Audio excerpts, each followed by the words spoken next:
بسم اللہ الرحمن الرحیم۔ السلام علیکم دوستو، بہنوں، بھائیوں، بزرگوں۔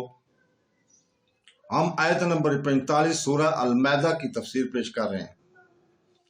اس آیت میں اللہ تعالیٰ فرماتا ہے، اور ہم نے تورات میں ان پر لازم کر دیا تھا کہ جان کے بدلے جان اور آنکھ کے بدلے آنکھ اور ناک کے بدلے ناک اور کان کے بدلے کان اور دانت کے بدلے دانت کا قصاص لیا جائے گا، اور تمام زخموں کا قصاص ہوگا۔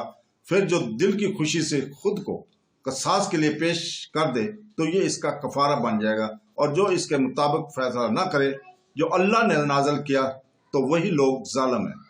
اس آیت میں اگرچہ یہ بیان کیا گیا ہے کہ تورات میں یہودیوں پر قصاص کے یہ احکام تھے، لیکن چونکہ ہمیں ان کی ترک کرنے کا حکم نہیں دیا گیا، اس لیے ہم پر بھی یہ احکام لازم رہیں گے، کیونکہ سابقہ شریعوں کا جو احکام اللہ تعالیٰ اور رسول پاک صلی اللہ علیہ وسلم کے بیان سے ہم تک پہنچے اور منسوخ نہ ہوئے ہوں، وہ ہم پر لازم ہوا کرتے ہیں، جیسے کہ اوپر کی آیت سے ثابت ہوا۔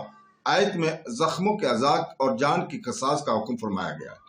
اعضاء اور زخموں کے قصاص میں کافی تفصیل ہے، جس کے لیے فقہی کتابوں کا مطالعہ کرنا ضروری ہے۔ جن کے قصاص کا حکم یہ ہے کہ اگر کسی نے کسی کو قتل کیا تو اس کی جان مقتول کے بدلے میں لی جائے گی، خواہ وہ مقتول مرد ہو یا عورت، آزاد ہو یا غلام، مسلم ہو یا ذمہ۔ حضرت عبداللہ بن عباس رضی اللہ عنہ سے مروی ہے کہ لوگ مرد کو عورت کے بدلے قتل نہ کرتے تھے، تو اس پر یہ آیت نازل ہوئی۔ تو دوستو، اللہ تعالیٰ ہمیں قرآن پڑھنے، تفسیر پڑھنے اور اس کے اوپر عمل کرنے کی توفیق عطا فرمائے۔